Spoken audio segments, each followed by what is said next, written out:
All right, what's up, YouTube? Now we've talked about the top 10 people that we avoid dating, but now we're going to get into more about the pathology here because there's a lot of psychology in this picture that you will see in these relationships because a lot of times the users are pathologically highly bored, very antisocial minded people. They often have drug addictions they self medicate their mind with. They feel inadequate, so they live for lots of sex and stimulation. And these are pathological traits that can make them incompatible with other people because a user will probably spend a lot more money and they will just run somebody's life into the hell.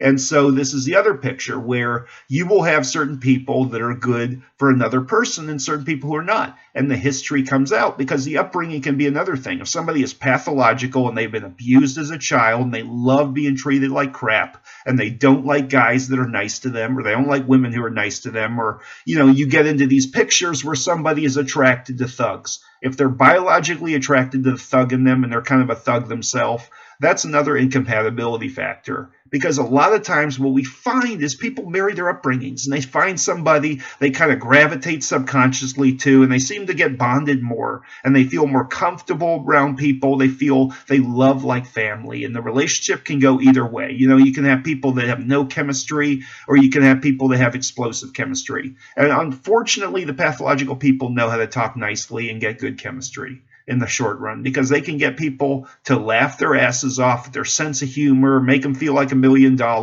They seem so nice and upbeat until people really see what they're about. And so this is the other factor. Because in a lot of these cases, you can have men that have a history of having very controlling moms, pushed around by women, and then they hate women and they start abusing women. And then women who were used by men and they start just wanting to use men and exploit them. And that's where everybody's dating clock is wound. And, there's people that sour out. Like, why did George Sedini, for example, struggle so much with women? He was mad at them for rejecting him. And so this guy eventually becomes a sexually frustrated mass shooter. But he's so mad that women rejected him. Do you think he'd be able to sit on a date comfortably and have a female friend without thinking, I want to get in her pants? Because I think he would. And this is where he was out of the norm too. So, the pathology comes into play. Like if somebody gets too desperate, they can get to a point where they're in such a state of depravity, they try to be anything they are not, and it always fails because they're not being true to themselves and they forget who they are. And then it's even worse because they don't know who they are or what they are. And then it gets into a bigger point where they're more lost. And so it's important to look at it like the art of war because, you know yourself. You can win a battle and lose the war because you can't win the hearts and minds. Just like a guy could have all the right stuff to say to a woman, but she's not interested in him. So she doesn't give a shit.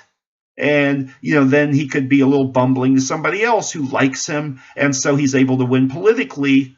This is where strike what's weak. You have a plan that's going to work or you have a plan that's failure oriented. Are you going to be going after a long shot situation or do you actually have a situation that's going to work? Are these two compatible people, or is one person a wolf and another person is a sheep? We start to look at these pictures. And then with relationships, they take zodiac signs, try and talk about personalities that click and don't, and how some people are like yin and yang. But, the relationship world is really a complex dilemma, and people can talk about it all the time. So the personality traits can make people more or less compatible in the long run because you need somebody to complement somebody's personality, but they're good for them at the same time. And this is what everybody talks about. You need somebody that loves you, and it's love where two people only like each other and nobody else. And that's the true relationship. And, so hope this video helps.